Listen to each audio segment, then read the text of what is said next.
Os Estados Unidos financiaram a pesquisa do vírus chinês, que pode ter levado à pandemia do coronavírus. O que o Dr. Fauci sabia?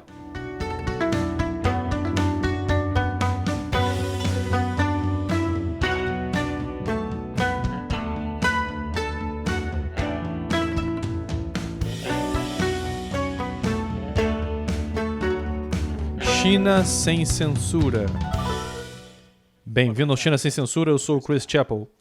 Bem, eu nem sempre digo isso, mas a mídia chinesa está certa. Por mais de um ano, eles tentaram atribuir a culpa do coronavírus aos Estados Unidos. E no final, eles podem estar certos, pelo menos nesse único ponto. Todos já ouviram falar sobre a teoria do vazamento do laboratório de Wuhan. A ideia é que o coronavírus, que eu chamo de vírus do PCCH, vazou do Instituto de Virologia de Wuhan por acidente. Um número de pessoas fora da sociedade educada, eu incluso, tem falado dessa teoria por mais de um ano, mas agora ela se tornou crível na mídia principal. E acontece que os Estados Unidos, pelo menos parcialmente, estava financiando experimentos no laboratório de onde pode ter vazado o coronavírus.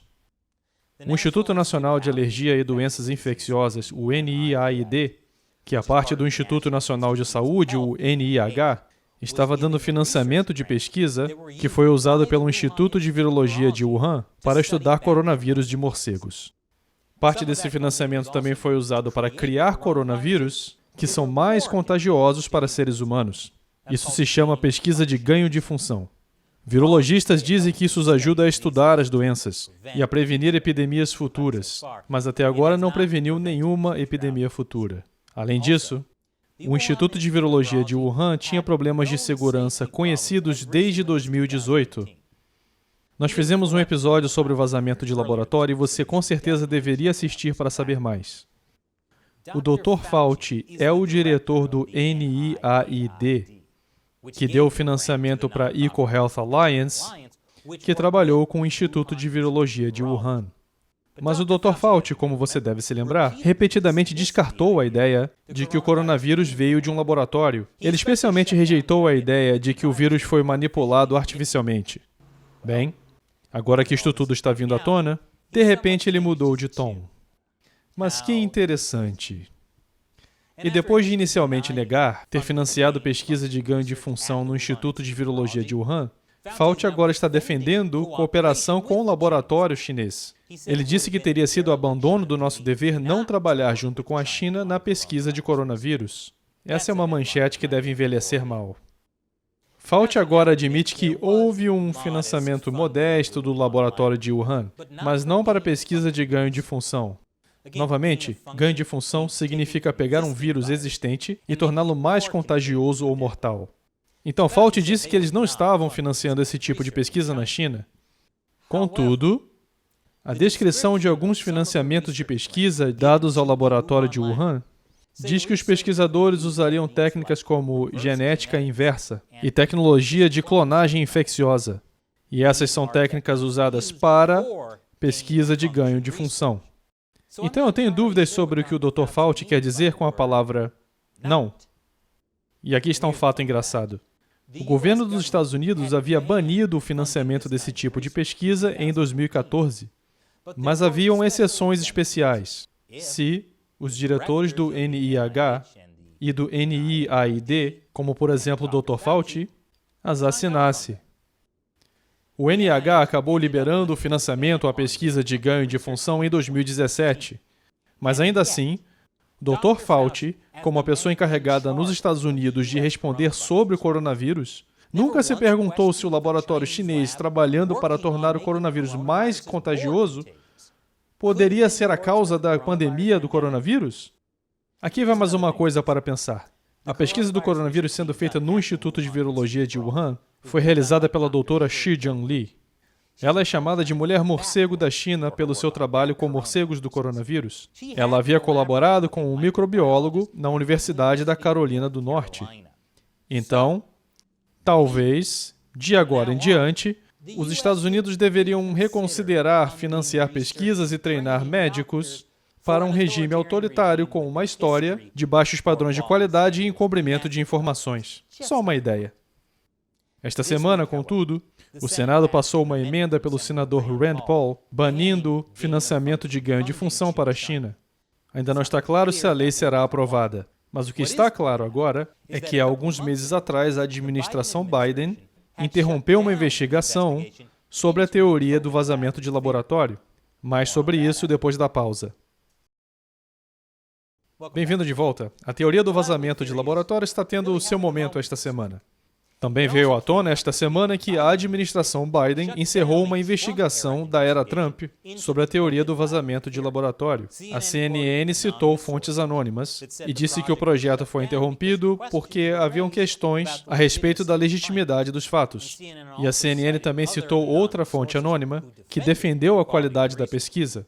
E, em seguida, o Departamento de Estado negou que o projeto foi interrompido porque, de fato, havia sido concluído. Então, nós não sabemos o que realmente aconteceu, mas o que nós sabemos é que agora a teoria do vazamento de laboratório virou a criança mais popular na escola. E o presidente Biden pediu ao Serviço de Inteligência americano para redobrar seus esforços e para colher e analisar informações que possam levar a uma conclusão definitiva sobre a origem do vírus, e para entregar um relatório em 90 dias. Falando da inteligência americana, o Senado acabou de aprovar por unanimidade uma lei requerendo que o diretor da Inteligência Nacional torne pública toda e qualquer informação relacionada à potencial ligação entre o Instituto de Virologia de Wuhan e a origem do coronavírus. Então, talvez saberemos mais em 90 dias. Ou talvez não. Mas a mídia está tendo muita dificuldade em lidar com essa questão. Durante meses, elas rejeitaram a teoria do vazamento de laboratório. Disseram que ela foi desmascarada. Foi uma teoria da conspiração tola do Trump, que o Fauci esmagou. Ai, Fauci. Aqui está um tweet do New York Times deste fevereiro. O laboratório de Wuhan tem sido alvo de teorias da conspiração sem fundamento, promovidas pela administração Trump sobre a origem da pandemia. Tem? Agora elas terão que remar contra essa maré com força. Esses têm sido tempos difíceis para especialistas, analistas de fatos e cientistas. A PolitiFact acaba de retrair a sua análise de fatos sobre a teoria do vazamento de laboratório, mas não se preocupe, a mídia descobriu como encobrir os seus erros, com uma certa ginástica mental. Veja, não foi culpa delas elas falharem em analisar cuidadosamente as informações. Foi culpa do Trump. Essa reportagem no Washington Post diz que a mídia principal se equivocou sobre isso, porque a informação veio do Trump. Essa é uma forma elegante de dizer, nós estávamos errados, mas não queremos assumir a responsabilidade. E aqui vai a CNN. Eu acho que é importante lembrar que parte da questão, quando isso foi relatado e discutido pela primeira vez, alguns meses após o início da pandemia, foi que o então presidente Trump e Mike Pompeo, o secretário de Estado, sugeriram que haviam visto evidências de que isso foi formado em um laboratório e também sugeriram que não foi divulgado propositalmente, mas se recusaram a divulgar as evidências que provariam isso. Quer dizer, você não poderia fazer a sua própria pesquisa. Eu estava falando sobre isso há mais de um ano. E acredite, eu não tenho os recursos da CNN, especialmente porque o YouTube estava desmonetizando ou deletando os nossos episódios falando sobre a teoria do vazamento de laboratório do coronavírus. A propósito, por favor, apoie-nos no Patreon. Nós realmente não podemos fazer esse show sem o seu apoio. Basta doar $1 por episódio. Visite patreon.com/China Uncensored para saber mais. Eu terei mais notícias sobre a China após o intervalo. Bem-vindo de volta. Pode ser que o YouTube tenha desmonetizado esse episódio também. Nesse caso, por favor, patreon.com/China Uncensored. Sério, nós precisamos da sua ajuda. Então, Dr. Fauci provavelmente não é a pessoa mais popular nos Estados Unidos no momento, mas temo que ele também não seja muito popular na China, porque a mídia estatal chinesa também o tem como alvo. A mídia estatal chinesa atacou o Fauci, dizendo que ele se juntou a uma guerra de opinião contra a China. Depois de dizer que não estava convencido que o Covid aconteceu naturalmente, a minha mídia estatal chinesa favorita, o Global Times, o chamou de uma elite degenerada dos Estados Unidos. Antes de você concordar com o Global Times, é porque ele está espalhando uma grande mentira contra a China. Outro artigo do Global Times diz que deve haver uma investigação em um biolaboratório dos Estados Unidos sobre a origem do coronavírus. Eu posso dizer ao Xi Jinping onde ele pode enfiar essa sonda. O pedido de investigação sobre Fort Detrick também foi repetido pelo porta-voz do Ministério das Relações Exteriores da China, Zhao Lijing, que também acusou os Estados Unidos de fazerem a China de bode expiatório. É bom saber que, não importa o que aconteça, o Partido Comunista Chinês sempre culpará os Estados Unidos. Mas a mídia estatal chinesa não está apenas atacando as autoridades americanas, eles também estão acusando a mídia americana de mentir. O Wall Street Journal relatou que a equipe do Instituto de Virologia de Wuhan adoeceu e foi para o hospital pouco antes do surto do coronavírus. O chefe do Instituto de Virologia de Wuhan disse ao Global Times que era uma grande mentira.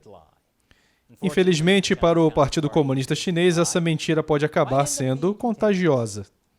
E um novo projeto de lei abrangente para conter a China foi apresentado na Câmara dos Representantes dos Estados Unidos. Foi apresentado pelo congressista Gregory Meeks, o presidente democrata do Comitê de Relações Exteriores da Câmara. Chama-se Lei de Garantia de Liderança e Engajamento Global Americano, também conhecida como a Lei Águia. O projeto cobre uma série de questões: investimento para promover a manufatura e o comércio dos Estados Unidos, trabalhar com aliados e parceiros dos Estados Unidos, reengajamento em organizações internacionais e chamar o tratamento da China aos uigures de genocídio. Meeks está trabalhando com os republicanos no Comitê de Relações Exteriores da Câmara para fazer a Lei Eagle acontecer. Adoro quando a China une os americanos. Mais sobre isso na semana que vem no nosso outro programa America Uncovered. Mas eu tenho más notícias para o Partido Comunista Chinês. Países em todo o mundo estão começando a perceber o quanto ele representa uma ameaça. O ministro das Relações Exteriores da Nova Zelândia está alertando que uma tempestade pode estar chegando a menos que diversifique seu comércio para longe da China. A Austrália está revisando a propriedade chinesa de um importante porto australiano que por acaso fica perto de um posto avançado militar dos Estados Unidos. A Lituânia saiu do 17+1. Um bloco econômico que a China criou para desafiar a União Europeia. E o ministro das Relações Exteriores de Taiwan está alertando que a China está se preparando para a guerra. Claro, se você viu o episódio desta semana do China Unscripted Podcast, você sabe que a guerra por Taiwan já começou. Vou postar o link dele na descrição abaixo. E agora é hora de responder a uma pergunta de um membro do Exército de 50 centavos do China Sem Censura. Fãs que nos apoiam e a nossos esforços para expor a verdade sobre o Partido Comunista Chinês no site de financiamento coletivo Patreon. Matt Madison pergunta: Olá, Chris. A Apple dar acesso aos dados dos clientes chineses para o PCCH tem algum efeito sobre os dados dos clientes fora da China? Devemos nos preocupar? Eu certamente estou preocupado. Uma investigação recente do New York Times descobriu que a Apple permitiu que uma empresa estatal chinesa retivesse os dados dos clientes chineses da Apple. Basicamente, o governo chinês pode ter acesso a tudo isso. E essa é apenas uma das muitas concessões que a Apple fez ao Partido Comunista Chinês para fazer negócios lá. A Apple também bloqueia proativamente aplicativos de sua App Store na China que possam irritar as autoridades chinesas. Para ser claro, isso significa que a Apple toma a iniciativa de bloquear aplicativos e o Partido Comunista Chinês nem precisa pedir. Grande parte da cadeia de suprimentos da Apple está na China. Assim como grande parte de seu varejo, no ano passado a Apple faturou mais de 40 bilhões de dólares na China, quase 15% das vendas totais. Em outras palavras, a Apple está disposta a fazer praticamente qualquer coisa que o PCCH disser. E é isso que me preocupa. Duvido que a Apple fosse estúpida o suficiente para fornecer dados de usuários americanos localizados fora da China ao Partido Comunista. Mas o que acontece quando nossos dados começam a fluir pela China, por cabos submarinos, etc.? A China agora é responsável por 23% dos fluxos de dados transfronteiriços, quase o dobro da participação dos Estados Unidos, e isso está crescendo. Por causa da ganância da Big Tech, podemos nos encontrar em um mundo onde o Partido Comunista Chinês tem cada vez mais acesso e controle sobre as nossas informações. Obrigado pela sua pergunta e o seu apoio. E um grande obrigado a todos que apoiam o China Sem Censura no Patreon. Não poderíamos fazer esse show sem você. Portanto, obrigado por se juntar a nós na luta para expor o Partido Comunista Chinês ao mundo. Se você estiver interessado em ingressar, visite patreon.com/ChinaUncensored. Você receberá um monte de vantagens legais, incluindo a chance de eu responder a sua pergunta no programa. Mais uma vez, eu sou Chris Chappell. Até a próxima.